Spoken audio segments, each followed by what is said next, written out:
नमस्कार, आप देखना शुरू कर चुके हैं लाइव सिटीज का विशेष कार्यक्रम सुबह की चाय सुबह 8 बजे। आज तारीख है 6 जुलाई, दिन है सोमवार। हमारे साथ बिहार के जाने माने और रोज की तरह इस कार्यक्रम में विशेष आमंत्रित रवि उपाध्याय हैं। इनसे हम बातचीत करेंगे आज, क्योंकि आज से नॉमिनेशन शुरू होगा। आपको पता है कि बिहार में एक सीट पर उपचुनाव होना है और पटना में गर्मी बढ़ गई है। पटना में कल बारिश भी हुई, लेकिन आज भी गर्मी बढ़ गई है, क्योंकि सियासी गर्मी है पटना में। प्रशांत किशोर चुनावी मैदान में है। प्रशांत किशोर का सामना बीजेपी के किस उम्मीदवार से होता है, महागठबंधन क्या कुछ करता है, इन तमाम चीजों को लेकर बातचीत करेंगे। बीजेपी बड़ी तैयारी में है, सीएम सम्राट चौधरी भी बड़ी तैयारी में। नितिन नवीन की सीट रही है तो बड़ी तैयारी तो होगी ही। वहीं आपको बता दें कि भरत तिवारी के परिवार वालों ने चेतावनी दी है, अल्टीमेटम दिया है सरकार को कि अगर गिरफ्तारी नहीं हुई डीएसपी और तत्कालीन थानेदार की तो भूख हड़ताल करेंगे। अशोक चौधरी भी कल पहुंचे थे। नीतीश कुमार से सम्राट चौधरी ने कल मुलाकात भी की थी। कई बातों को लेकर चर्चा हुई है, लेकिन कांग्रेस पार्टी के एक नेता ने बड़ी मांग कर दी है, प्रशांत किशोर को साझा उम्मीदवार उपचुनाव में बनाया जाए। अब देखना होगा आरजेडी क्या कुछ करती है, आरजेडी क्या फैसला लेती है या आरजेडी अपना उम्मीदवार उतारती है, ये बातें देखनी होंगी। जीतन राम मांझी की पार्टी हिंदुस्तानी अवाम मोर्चा सेकुलर का आज कार्यक्रम है।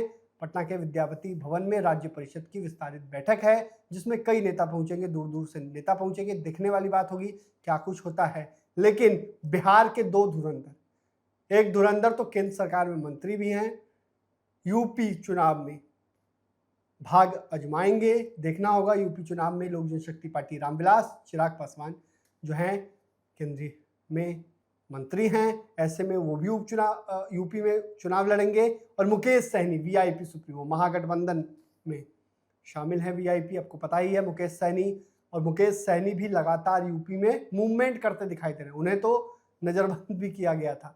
तो देखना होगा यूपी चुनाव में क्या कुछ होगा। लेकिन आज से सर नॉमिनेशन शुरू है। बिहार में एक सीट पर उपचुनाव हो रहा है और वो सीट पटना की सीट है। ऐसे में सियासी हलचल तेज हो गई। नहीं, देखिए, आज से नोटिफिकेशन निकल जाएगा कि चुनाव आयोग की ओर से 6 तारीख से, जब 6 जुलाई से नोटिफिकेशन निकलेगा तो आज से ही नामांकन की प्रक्रिया शुरू हो जाएगी 13 तारीख और 13 तारीख तक चलेगी नोटिफिकेशन होने के साथ ही। तो उसके बाद से 30 जुलाई को आपको वोटिंग होगा, मतदान होगा बांकीपुर विधानसभा उपचुनाव का। तो बांकीपुर विधानसभा उपचुनाव का जो हो रहा है वह नितिन नवीन, जो भारतीय जनता पार्टी के राष्ट्रीय अध्यक्ष बने हैं, वही इस सीट से विधायक लगातार चुनते रहे हैं। उससे पहले उनके पिताश्री जो स्वर्गीय नवीन सिन्हा थे, वह इस सीट से विधायक चुने जाते थे। तो अब राज्यसभा चले गए हैं तो निश्चित रूप से इस सीट पर उपचुनाव होगा। तो विश्व की सबसे बड़ी पार्टी होने का दावा करती है भारतीय जनता पार्टी और उसके राष्ट्रीय अध्यक्ष हैं नितिन नवीन। तो उनकी सीट निश्चित रूप से प्रेस्टिजियस सीट है। देश की नज़र इस बांकीपुर विधानसभा के उपचुनाव में लगी रहेगी। और ऐसे भी देखिए, जब डबल इंजन की सरकार है बिहार में, तो उपचुनाव का मतलब समझा जा सकता है कि उपचुनाव कोई बहुत बड़ा इशू या कोई बहुत बड़ी बात नहीं दिखाई पड़ती। उपचुनाव का मतलब कि जो रूलिंग पार्टी ही माने कमोबेश जीतती रही अब तक का जो हम लोग का दिखाई पड़ता है। और देखिए, ये सबसे बड़ी बात है, एक सीट से कुछ न किसी की सरकार बनने वाली है, न सरकार बिगड़ने वाली है। यह भी एक बात समझने वाली है। और सम्राट की सरकार मजबूती से बिहार में रहेगी एनडीए की, इसमें कहीं कोई दिक्कत की बात भी नहीं है। लेकिन अब भारतीय जनता पार्टी के राष्ट्रीय अध्यक्ष की सीट है, तो जिस पर जो राष्ट्रीय अध्यक्ष नितिन नवीन जिस पर उंगली रखेंगे, वही उम्मीदवार, वही प्रत्याशी उनकी सीट से बांकीपुर से उम्मीदवार बनेगा भारतीय जनता पार्टी से। यह बात है। और भारतीय जनता पार्टी का कहीं ना कहीं दाव जो है सो इस पर लगा हुआ है, इस चुनाव को अपने पाले में करने के लिए, क्योंकि उनके सामने अब डिक्लेयर हो गया है प्रशांत किशोर जनसुराज के सूत्रधार, जो अब तक देश में घूम घूम कर दूसरे को जितवाते थे, दूसरे दल की सरकार बनाते थे, खुद इस बार चुनाव मैदान में है। पहली बार चुनाव लड़ेंगे वह कभी भी अपने लाइफ में, जिंदगी में। अब तक वह अपनी पार्टी भी वह बनाए जनसुराज। आपने देखा भी कि विधानसभा के चुनाव में क्या नतीजे निकल करके आए जनसुराज के लिए। लेकिन तब एक बात मान के चलिए, जब प्रशांत किशोर खुद मैदान में उतर रहे हैं बांकीपुर से, जनसुराज के उस सूत्रधार, तो यहाँ पर बड़ा आपको कुछ उलटफेर होता हुआ दिखाई पड़ेगा। यह बात। लेकिन बीजेपी ने भी तो तैयारी कर ली है। बीजेपी ने कोर कमेटी की कल बैठक की, जिसमें तमाम नेता थे। सीएम सम्राट चौधरी खुद करीब 1 घंटे 10 मिनट तक कोर कमेटी की बैठक नहीं चली। देखिए, यह तो भारतीय जनता पार्टी के लिए हम तो कह ही रहे हैं कि इसके लिए प्रेस्टिजियस सीट है ये, उसके राष्ट्रीय अध्यक्ष की सीट है, तो वह तमाम तरह के जितनी तरह की शक्ति होगी पॉलिटिकली, वह भारतीय जनता पार्टी इस सीट पर अपने पाले में करने के लिए, सीट को फिर से रिटेन करने के लिए वह ताकत झोंकेगी, इसमें कहीं कोई दो मत नहीं। लेकिन सामने आपके उम्मीदवार कौन है, यह देखने वाली बात है। यही प्रशांत किशोर कभी भारतीय जनता पार्टी के लिए चुनावी रणनीति बनाते थे, तो अब वह भी सब अंदर बाहर की हर चीज को बेहतर ढंग से समझते हैं। तो ऐसे में अब देखिए, सवाल यह है कि विपक्ष का क्या होगा।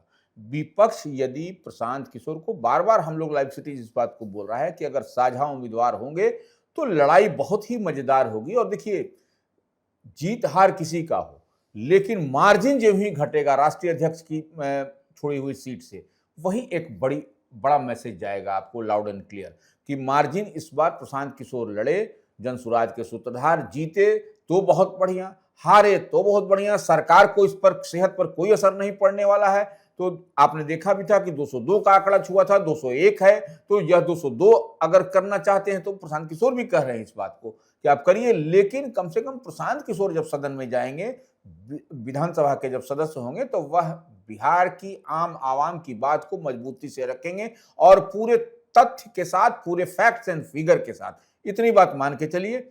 तो अब देखिए, सवाल यह है कि क्या प्रशांत किशोर विपक्ष की ओर से साझा उम्मीदवार होंगे। और हम ये नहीं कह रहे हैं, यह बात अंदर खाने में चल भी रही थी और अब कुछ होता हुआ आपको दिखाई भी पड़ रहा है। कांग्रेस के जो बड़े चेहरे हैं, एक्स एमएलए हैं ऋषि मिश्रा, उन्होंने इस बात को कहा है कि प्रशांत किशोर को साझा उम्मीदवार होना चाहिए। कांग्रेस की यह विचारधारा भी है। खैर, अब देखिए, यह पिछला जो चुनाव रहा था बांकीपुर से, राष्ट्रीय जनता दल से प्रत्याशी रेखा गुप्ता यहां से उम्मीदवार थी, हार गई नितिन नवीन के सामने। लेकिन और वंदना भी जो है सो जनसुराज की उम्मीदवार थी, लगभग 8,000 के आसपास उनको वोट आया था जनसुराज की, वह और कम, बहुत कम 7-8 दिन के लिए वो वंदना वो तो ने दूसरी सीट पर तैयारी कर रही थी। हाँ, इसीलिए कर रहे हैं। तो ये आपको, यह एक बड़ा मैसेज है लाउड एंड क्लियर कि अगर यदि साझा उम्मीदवार बनते हैं प्रशांत किशोर, तो यहाँ मजेदार और कांटे की टक्कर होगी इस सीट पर, इसमें कहीं लेकिन कोई दो आरजेडी मत क्या नहीं। लगता है, मानेगी?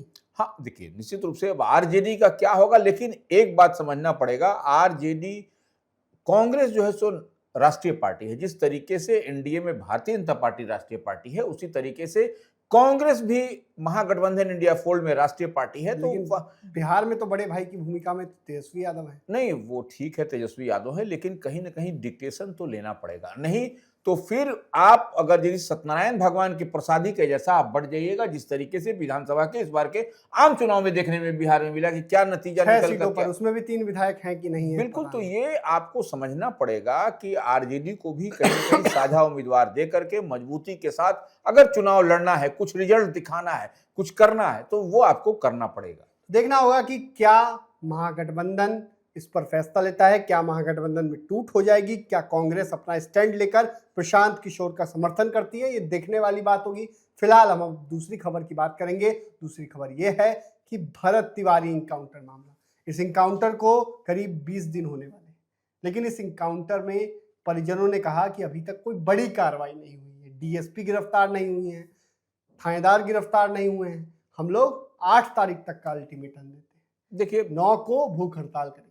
देखिए, आप देख रहे हैं कि बिलोटी गांव लगातार बड़े बड़े नेता जा रहे हैं। चिराग पासवान जो नरेंद्र मोदी कैबिनेट में मिनिस्टर हैं, वह गए। उसके बाद से आपने देखा कि जेडीयू कोटे से जो मंत्री हैं सम्राट की सरकार में, अशोक चौधरी गए और वहां पर अपने पिताश्री जो महावीर फाउंडेशन है उसकी तरफ से उन्होंने राशि भी, चेक भी वहां पर सौंपा है परिजन को, भरत तिवारी के परिजन को, और तमाम तरह की बात करते हुए दिखाई पड़ रहे हैं। तो ऐसे में आप इतनी बात मान लीजिए कि वह मुकम्मल तौर पर, अगर यदि पुलिसिया कार्रवाई की बात है, तो वो उनको निलंबित कर दिया गया है, लाइन हाजिर किया गया है और डीएसपी और निश्चित रूप से कार्रवाई के जद में है। और देखिए, जब न्यायिक जांच हो रहा है तो न्यायिक जांच तक तो इंतजार करना चाहिए कि क्या कुछ निकल करके आ रहा है। और देखिए, जो फेक एनकाउंटर, कथित एनकाउंटर की बात कही जा रही है, उसमें निश्चित रूप से इतनी बात समझिए कि कोई बचने वाला नहीं है। आपने अशोक चौधरी का भी बयान को सुना, चिराग पासवान की बात आपने सुनी, तो तमाम तरह की जितनी बातें छन करके आ रही हैं, उसमें कहीं ना कहीं कोई बड़ी कार्रवाई आने वाले समय में आपको होती हुई दिखाई पड़ेगी। हालांकि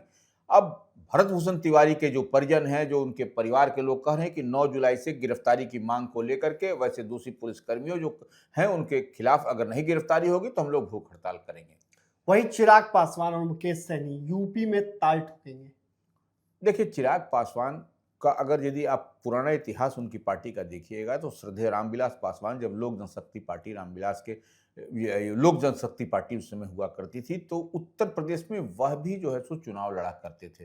तो निश्चित रूप से इस बार इतनी बात मान के चलिए, चिराग पासवान भी अपने पिता की विरासत को संभालते हुए आपको दिखाई पड़ रहे हैं उत्तर प्रदेश में। इस बार वह उम्मीदवार देंगे लोक जनशक्ति पार्टी रामविलास का। और वही नहीं, आपको दूसरी तरफ महागठबंधन के जो यहाँ बिहार में है मुकेश सहनी, सन ऑफ मल्लाह, विकासशील इंसान पार्टी वीआईपी के जो सुप्रीमो है, वह भी उत्तर प्रदेश में कहीं न कहीं बड़ी तैयारी में लगे हुए हैं। वह उनकी पार्टी भी वहां पर चुनाव लड़ेगी। अब देखने वाली बात होगी कि सहनी की पार्टी रामविलास, लोक जनशक्ति पार्टी रामविलास की पार्टी वहां पर जब चुनाव लड़ेगी उत्तर प्रदेश में, तो क्या कुछ आगे होता हुआ दिखाई पड़ेगा। देखना होगा आगे क्या कुछ होता है। लेकिन जीतन राम मांझी की पार्टी हिंदुस्तानी आवाम मोर्चा सेकुलर का आज एक बड़ा कार्यक्रम है पटना में विद्यापति भवन में।